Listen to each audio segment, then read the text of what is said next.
Assalamualaikum warahmatullahi wabarakatuh. Jumpa lagi dengan Pak Agus Berbagi, bikin cerdas tiada batas. Pada kali ini Pak Agus akan mewawancarai Kepala Suku Negeri 2 Bojong Bapak Abdullah Jamil sebagai bentuk demonstrasi kontekstual, yaitu modul 3.1 pengambilan keputusan berbasis nilai-nilai kebajikan sebagai pemimpin. Baik, Assalamualaikum Bapak Nurhidayat, selamat siang. Waalaikumsalam. Selamat siang, Pak. Apa kabar, Pak? Alhamdulillah baik.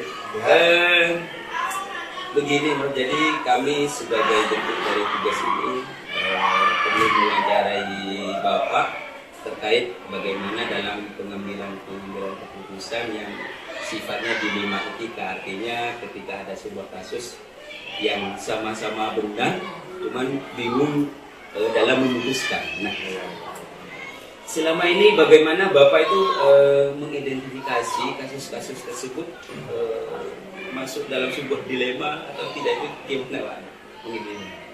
Memang untuk perkembangan pendidikan itu sebetulnya mulai dulu, bukan hanya sekarang aja, bahwa setiap lembaga pendidikan pasti ada kasus yang kepala sekolah berpikir betul-betul. Karena dia ambil keputusan yang A, nanti akan menimbulkan problem bagi kelompok B atau biasanya guru-guru ini. Atau kita ambil yang B, membuat etika anak atau perkembangan anak terpengaruhi. Saya ambil contohnya begini. Saya pernah punya murid, dia itu juara bola voli Jawa Timur. Jadi juara bola voli Jawa Timur kebetulan dua anak ini, pemain terbaik dari sekolah kita, mendapat dukungan penuh dari orang tuanya untuk terus meneliti prestasi mereka. Tapi orang tuanya tidak mau berhenti prestasi anak itu berhenti di SMP aja, di Jawa Timur aja. Dia untuk berlanjut. Di samping itu dia juga menginginkan sekolahnya terus berlanjut. Nah, sementara di peraturan pendidikan dalam pelaksanaan pembelajaran, pengambilan nilai, kelulusan, kenaikan kelas, ini olahraga bukan hanya nilai olahraga aja yang digunakan untuk kenaikan, melainkan ada bidang studi lain yang harus ikut dipenuhi. Nah, sementara itu anak yang punya prestasi tinggi tidak mungkin dia bisa memperoleh atau mendapatkan nilai bagus di bidang studi lain. Nah, kalau terjadi kasus seperti itu memang wewenang untuk menaikkan siswa, menurunkan siswa itu adalah wewenangnya semua guru pengajar. Jadi kita ambil keputusan di forum rapat. Namun sebelumnya harus diberi pengertian, terutama kepada guru-gurunya, bahwa menciptakan prestasi itu tidak mungkin semudah kita membalikan tangan. Perlu perjuangan, perlu pengorbanan, sehingga kalau anak itu latihan, misalkan mengorbankan dari matematika, misalkan untuk bisa mengerjakan tugas. Dia kalau misalkan mau latihan di klub sekian hari, tidak mungkin dia bisa belajar tiap hari di bidang studi yang lain. Jadi untuk itulah diminta pengertian dari guru bidang studi lain, bahwa anak yang betul-betul punya prestasi minimal di Jawa Timur, kemudian bisa mengharumkan nama sekolah, apalagi nama kabupaten, itu semacam diberi prioritas, bahwa anak itu tetap mengikuti pengajaran tapi tidak dipres atau ditekan sesuai dengan aturan yang sudah ada. Paling tidak diberi kelonggaran, daripada nanti tidak ketulangan, diberi tugas untuk mengerjakan di rumah. Nggak tahu nanti di rumah siapa yang mengerjakan, yang penting anak itu ada nilainya. Syukur-syukur kalau nilai itu bisa diberi lebih, atau paling tidak guru itu memberitahukan ke murid-murid semua. Berarti terkait akademiknya memang ada kebijakan. Ya betul, harus memang ada kebijakan. Terus dari dilema yang tadi terjadi itu selama apa saja yang menjadi tantangan dalam pengambilan keputusan ini? Tentunya kan terkadang ketika tadi ada sebuah kebijakan, tentunya tidak semua guru pengajar kadang dia setuju kan? Ya, betul, terus betul, ya. apa yang menjadi yang dilakukan Bapak selama ini untuk supaya antara non akademik yang sudah dijalankan terkait dengan akademik anak yang kurang full, kurang maksimal untuk menyeimbangkan itu tadi. Nah, itulah. Itu memang perlu pemikiran khusus ya. Tidak hanya bisa diselesaikan dalam rapat. Mengingat memang faktor pengaruhnya agak besar karena ada beberapa guru yang bukan dari idealis. Kalau sudah guru itu idealis permanen dengan isi hatinya, dengan keyakinannya. Pak, ini nanti kalau nilainya lebih atau lebih bagus, maka yang lain tidak akan mau belajar, Pak. Nah, jawabannya yang singkat juga, boleh anak Anda belajar, tapi dengan syarat dia juga prestasinya sama dengan dia. Nah, dari dia bisa membuat prestasi sama dengan anak yang tadi, maka hargai juga dia anak seperti yang punya prestasi. Tapi kalau tidak punya prestasi, itu hanya alasan untuk dia melupakan lari dari tanggung jawab pembelajaran di institusi lain. Jadi memang ini sebuah dilema yang berat karena ada nilai-nilai kebajikan antara keadilan, terus nilai kasihan sama si betul kita. Ya, nah, betul. Tentunya terkadang mungkin Bapak dalam mengambil keputusan mungkin adakah atau apa istilahnya ya seseorang ya atau faktor-faktor apa yang bisa mempermudah membantu Bapak dalam mengambil keputusan ini? Ada, tapi sementara ini kita ambil untuk mengambil keputusan itu, maksudnya mempengaruhi kurikulum pemahaman. Iya. Itu saya hanya ambilkan contoh-contoh sebagai hari-hari yang betul-betul fakta, betul-betul yang melihat. Bahwa keberhasilan seseorang itu bukan hanya karena nilai yang diperoleh tertinggi. Tapi yang jelas ada faktor-faktor lain yang mempengaruhi, misalkan kerjanya guru, kemudian niat anak itu tidak ada anak bodoh. Tidak ingin dia itu punya kebutuhan atau punya nilai kecil, tidak mungkin. Pasti cuma berusaha untuk punya nilai baik. Tapi fakta yang harus dilihat dulu, anak tiap hari belajar, sama-sama belajar, tetap muncul perbedaan. Ada nilai yang rendah, nilai tinggi. Nah, faktor apa ini? Saya suruh mikir sendiri. Berarti keputusannya tadi siswa tersebut diberi tugas yang bisa dikerjakan bisa dari rumah. Ya. Yang penting intinya selesaikan begitu. Iya, intinya selesai. Dia tidak melanggar dari beberapa aturan yang ditetapkan dalam kriteria kenaikan kelas atau kriteria lulusan. Berarti kan intinya kepentingan ini, keputusan ini yang penting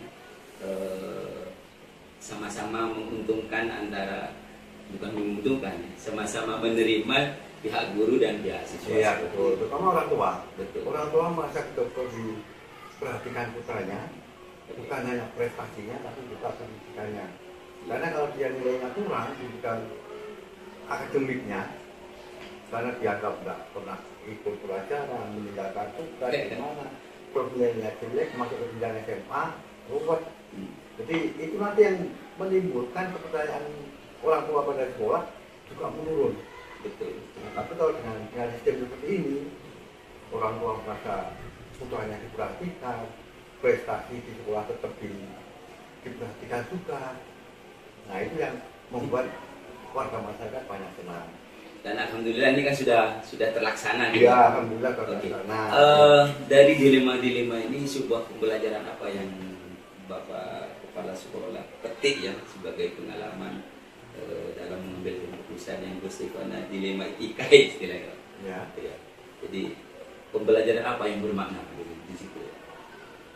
Hikmahnya buat antara kasihan sama murid kita, terus dilema buat guru yang secara nilai akademiknya kurang, dan ada sebuah solusi tadi yang sama-sama. Pembelajaran apa hikmahnya yang buat? Sebetulnya yang menikmati hikmah itu adalah guru sendiri. Pada saat guru ketemu dengan alumni yang pernah dibantu, jadi di bidang akademiknya, terutama pelatih-pelatihnya, dan juga di bidang akademik yang pernah dia membantu secara tidak langsung terhadap prestasi anak, tapi dia membantu kehidupan anak, kelanjutan pendidikan anak.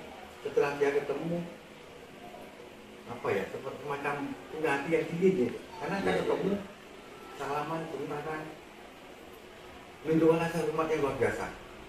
budi pekertinya yang budi pekertinya yang betul-betul iya. merasa dia dibantu, bahwa betul-betul diperhatikan oleh guru. Kemudian ya alhamdulillah anak yang punya prestasi itu semua. Alhamdulillah.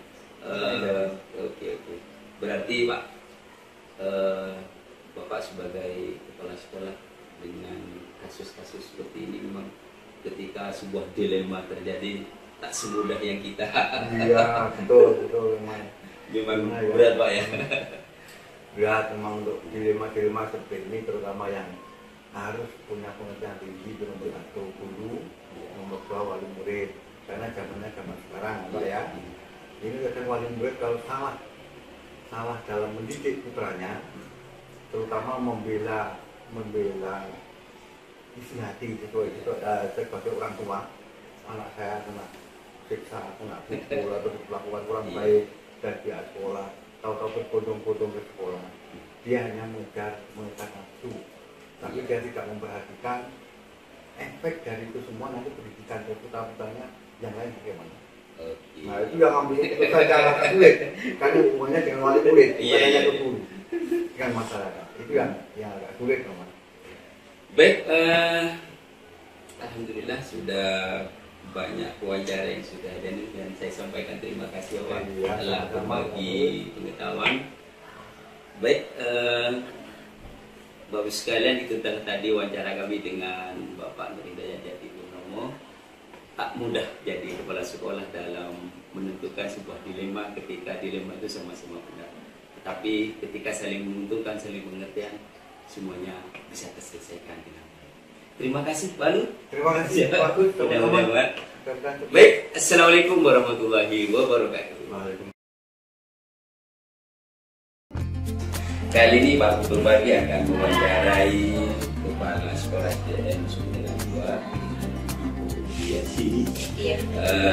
dalam rangka demonstrasi kontekstual calon guru penggerak 3.1 kemungkinan lulusan berbasis nilai. Baik, selamat pagi Bu Yasini. Apa kabar?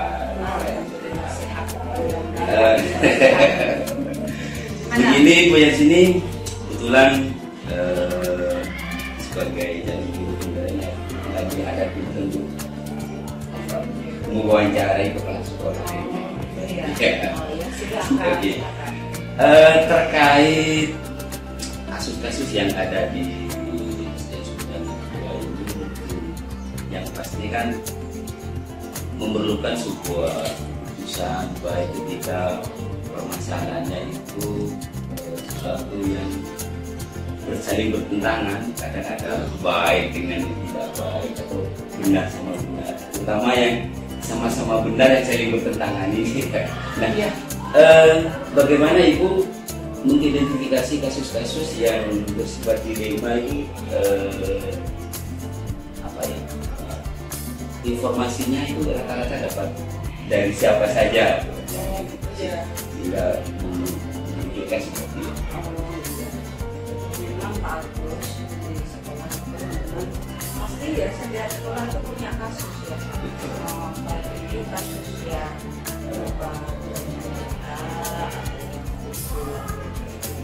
kalau ya memang yang paling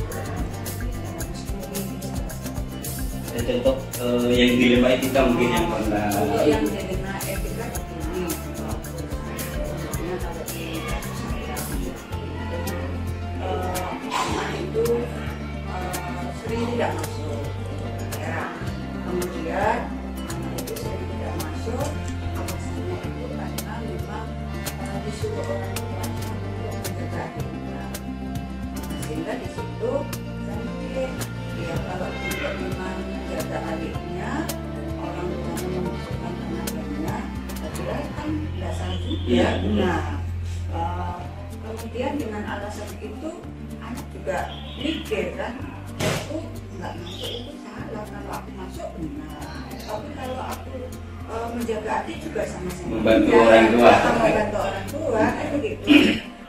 Itu merupakan sebuah dilema saya salah satu harus Nah, terus bagaimana Ibu yang sini dalam menjalankan atau mau mengambil keputusan itu ya?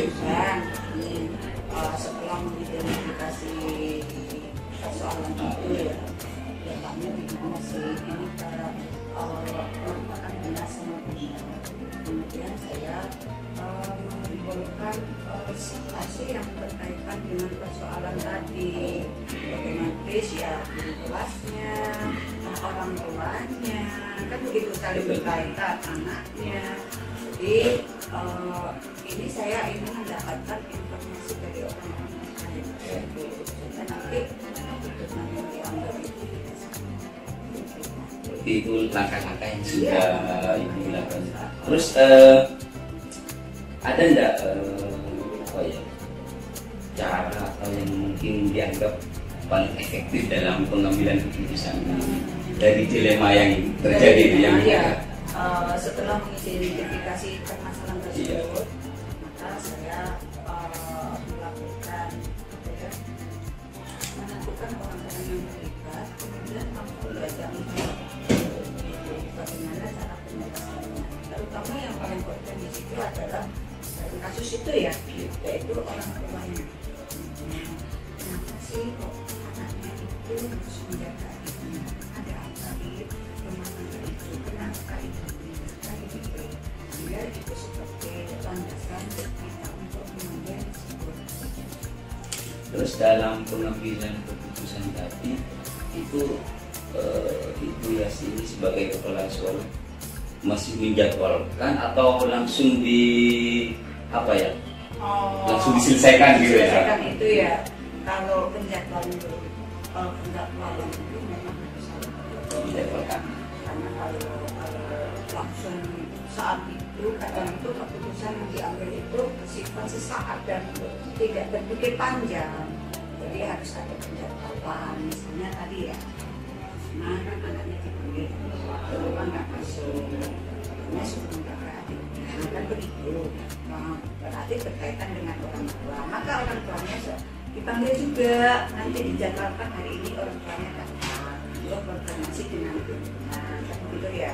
Sehingga nanti harus ada penjadwalan. Nah, saya ya. Iya.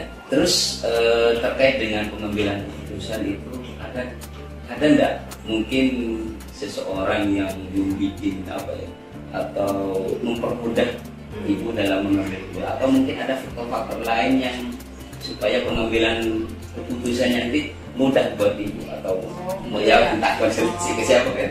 Oh iya. Pasti ada juga untuk pengambilan keputusan.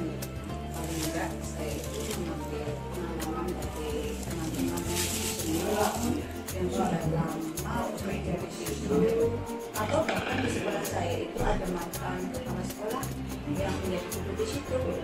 Itu adalah pengalaman saya meninggal di sana, sehingga karena sudah berpengalaman Terus dari semua langkah-langkah tadi akhirnya kesimpulan apa keputusannya itu yang dilema itu seperti apa ini? Dari kasus tersebut ya, akhirnya keputusannya begini, bagus ya, karena ada kemudian bagaimana dengan orang tuanya yang maka kalaupun itu tidak terpaksa ya maka tetap masuk anak itu. Kalau terpaksa sekali nggak apa-apa, diberi kebebasan untuk tidak masuk di hari itu, tetapi dengan syarat misalnya menambah untuk melaksanakan tugas oleh guru. Kalau misalnya lagi ya pada waktu pelajaran memang seperti ulangan atau ulangan maka saya mohon pengertian Ada kerjasama. ada kerjasama betul, bagus ya. Atau ya ini ada pilihan lagi ya, ada pilihan ini. Misalnya pada waktu ada ulangan atau kegiatan yang melibatkan harus anak itu datang, maka jika adiknya orang tuanya harus bekerja di luar, tidak ada yang menjaga karena memang maaf Pak Agus, orang tuanya itu kurang mampu dari segi ekonomi, dia kerjanya memang keluar. Nah, nggak apa-apa, adiknya dibawa dulu. Nggak apa-apa, dikasih tempat untuk adiknya. Itu pilihan yang ketiga. Terpaksa.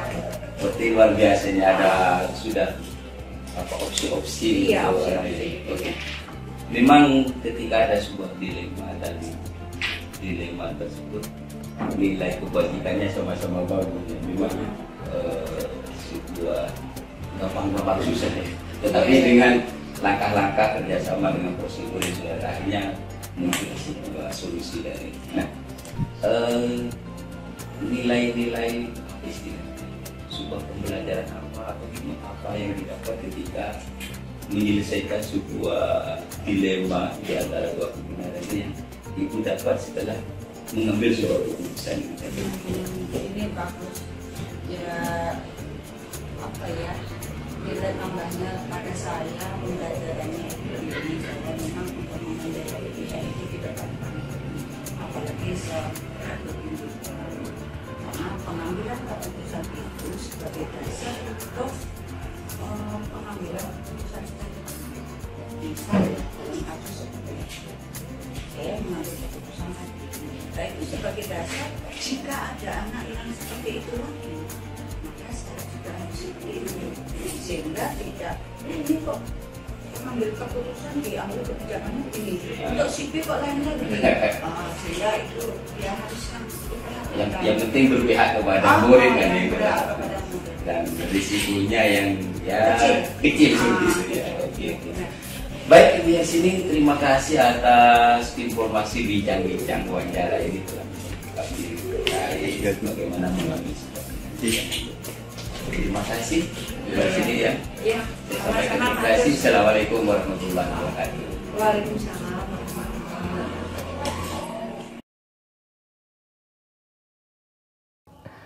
Assalamualaikum warahmatullahi wabarakatuh. Jumpa lagi dengan Pak Agus Berbagi, bikin cerdas tiada batas. Pada kesempatan kali ini Pak Agus Berbagi akan membahas tentang demonstrasi kontekstual modul 3.1, yaitu pengambilan keputusan berbasis nilai kebajikan sebagai pemimpin. Nah, kali ini saya akan mewawancarai Kepala Sekolah SDN Sentol 1 Bapak Rafiuddin SPD. Baik, Assalamualaikum Pak Rafiuddin. Waalaikumsalam warahmatullahi wabarakatuh. Apa kabar Pak? Agus Alhamdulillah kabar baik. Gini Pak, jadi pada kesempatan kali ini saya sebagai calon guru penggerak ini ada tugas untuk mewawancarai terkait kepemimpinan Bapak Rafiq ya. Selama ini mungkin pastilah ada sebuah dilema-dilema atau sebuah masalah-masalah, kasus-kasus yang harus diselesaikan, dicarikan solusi oleh Pak Rafiq sebagai kepala sekolah. Nah, selama ini bagaimana Bapak mengidentifikasi atau dari mana Bapak mendapatkan info-info terkait kasus-kasus yang selama ini terjadi di sekolah Sentol 1 ini, Bapak? Baik, terima kasih Pak Agus. Yang pasti sebelum saya jawab, mudah-mudahan perjalanan langkah untuk jadi guru penggerak sukses. Amin, amin, amin. Lancar dan sesuai dengan yang diharapkan. Terima kasih atas kehadirannya, sekaligus kami pun bisa mengungkapkan apa yang sementara ini, selama ini dan pernah yang sudah terjadi di sekolah kami. Iya, iya.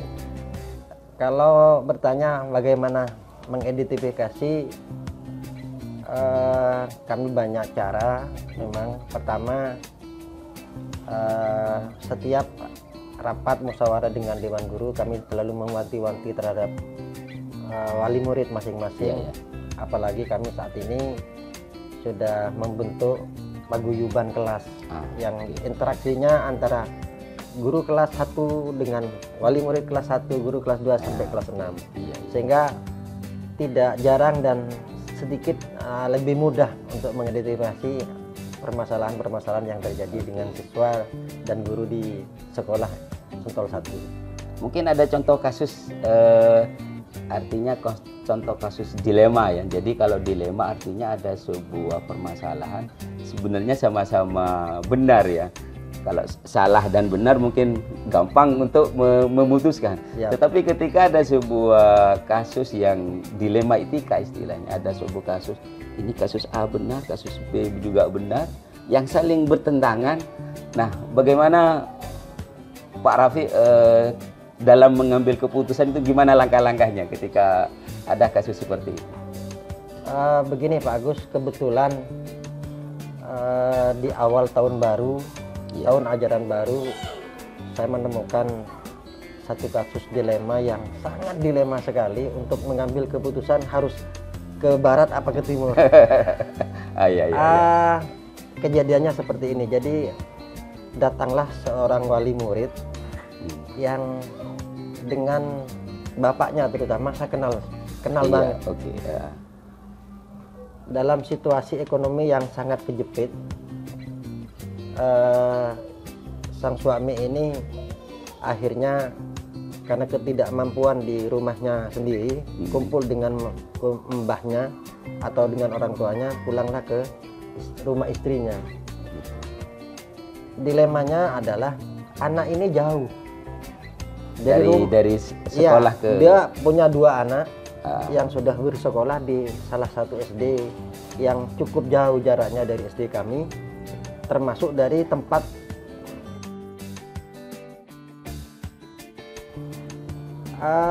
menitipkan anaknya untuk disekolahkan di SD Sentol 1, kedua-duanya. Namun setelah saya tanya, anak ini kelas 2 dan kelas 4. Saya tanya di sekolahnya, sekolah awalnya ada di SD, salah satu SD di sebenarnya juga kecamatan, cuma agak jauh. Permasalahannya, orang tua ini memutasi anaknya ke SD saya karena faktor ekonomi saja, tidak punya kendaraan untuk antar jemput anaknya, sehingga pamit kepada sekolahnya. Akhirnya di sekolah sebelumnya sebenarnya ada bahasa sanggup untuk antar jemput, tapi 1-2 hari Pak Budi itu mengkhawatirkan dalam 2-3 bulan. Nah akhirnya saya diterima bagaimana, tidak diterima bagaimana. Akhirnya saya mencari solusi, datanglah ke sekolah. Saya sendiri yang datang. Ternyata betul, sekolah ini mempertahankan karena kebetulan jumlah siswanya minim gitu ya. Minim. Kalau di Pamekasan mendekati sekolah harus di-grouping karena kurang dari 50. Nah, ini yang tidak bisa saya dilema. Iya. Saya harus bagaimana? Akhirnya saya duduk bersama dengan Dewan Guru. Dan akhirnya membuat keputusan, oke, anak ini kami terima, menyelamatkan anak ini biar sekolah, karena katanya Pak Budi ini sudah hampir 2 minggu tidak sekolah. Hanya saya terima dengan catatan biodata anak ini secara dapodik tetap masuk di SD setempat. Berarti dalam pengambilan keputusan tadi masih Pak Rafi mengidentifikasi ke sekolah asal ya. Sekolah asal ternyata memang siswanya kurang di situ. Siswanya kurang. Saya tahu banget siswanya hanya 42. Betul.